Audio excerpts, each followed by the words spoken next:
third video about civilization, evolution, relativity, and, well, yes, hallucinogens. So as I've said in other videos, what's the purpose? What are we striving for in society? There's the whispers. What are we striving for in civilization? Is it just for trying to get a McDonald's Big Mac and drive a Ford Mustang and get in the queue line at the golf course? And that's the great end all? Is that what everybody spends their whole life working for? I'm going to slave away my whole life just so I can get on a cruise ship and get coronavirus? I mean, these notions of what civilization are and what everybody thinks civilization is, most people have it all wrong, I think. Because if that's all you're guided by, if that's all you're guided by is the almighty dollar and selfish activities, then that's not civilization. That's like, I don't know what that is. Somebody find a word for me and tell me what that means. Tell me what that word is that refers to what we have now. Because what we have now is a really sad excuse for civilization. I don't think anybody should be trying to get to the moon if we've still got people in New York who are trying to fend they're like trying to take care of their babies in squalid circumstances and keep rats away from them and stuff like that. I mean, we're really messed up as a race. That thought of leave nobody behind, leave no child behind, blah blah blah. Yeah, what happened to that thought? You know, we're lost. We got lost along the way by the Republicans. The Republicans in the last 60 years destroyed our country and filled it with a bunch of false, really bad laws that have hurt us as a species, not just as a society. But let's get back to this. Oh, by the way, and it was the Republicans that made the drug war and the drug laws, and laws against LSD and laws against mushrooms.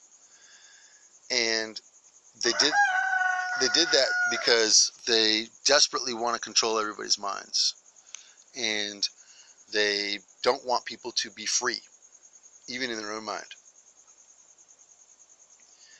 So, in the last video at the end, I asked, if you're a person with problems and you take LSD, chances are you're going to resolve your problems.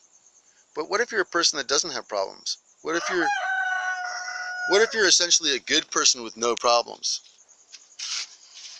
What if you've got no problems?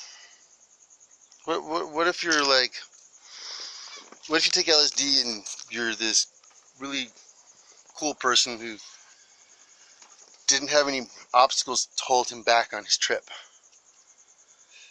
And I can tell you that's what happened to me. What if, here, let's extrapolate this even further. You know, they always say, oh, you're 15 years old. You haven't even formed your mind yet and your body yet, blah, blah, blah. You shouldn't do LSD. You shouldn't do this and that. It'll affect your development. Oh, boy. Yes, it did. And I'm glad it did. I'm going to tell you right now, at the age of 15, I was pretty much, I think you could call it already a realized being in a way. I was definitely affecting my genetics and the formation of my body. And really good for me. I'm sorry, it was like the best thing I could have done for myself, and I'm glad I didn't listen to anybody else. Wow, the chickens just want to go to town today. And so now there's all these studies coming out. People in Germany doing clinical studies with LSD. People in Germany actually offering you a 3-day experience for 2,000 euros, where you can where you can take a psilocybin dose and have an 8-hour experience for 2,000 euros under supervision and guidance. And it's like, okay, well, I'm kind of glad we got to that point in a way, but I'm not. I think it's kind of like church. People go to church because they need guidance, you know. And but otherwise, if you don't need guidance, what do? You just kind of hang out, right? You do your thing. You don't need anybody to show you the way.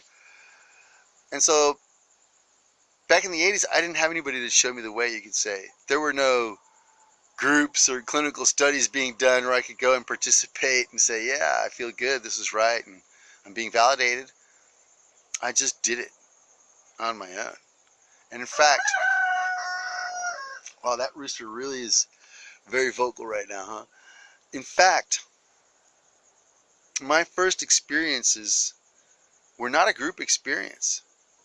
I did not have, you could say, like, I didn't go to a party and drop acid or eat mushrooms. I had a very profound, quiet, solitary experience. And I think it was better that way. There was no unintended actions. There was nobody around. There were no uncontrolled circumstances or uncontrollable events going on around me that would have affected me. And so I was actually able, you know, to do this thing, which was go inside myself to a deep level. And I'm talking about something that I was doing before I even knew what meditation and yoga really was, you could say. You know, I already knew what yoga was, and I knew what meditation was, but I wasn't really practicing meditation until I started dropping acid. And then I started doing meditation to a level that nobody could really understand.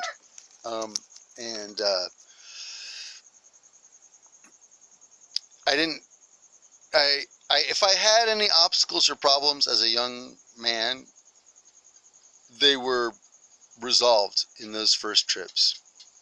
That's why basically I'm a generally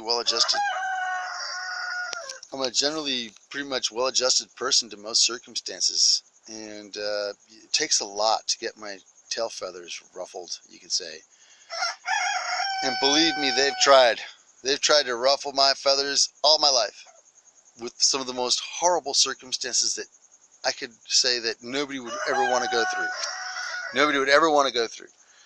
And so I'm going to have to do this video, the next video, because this one's coming to a close.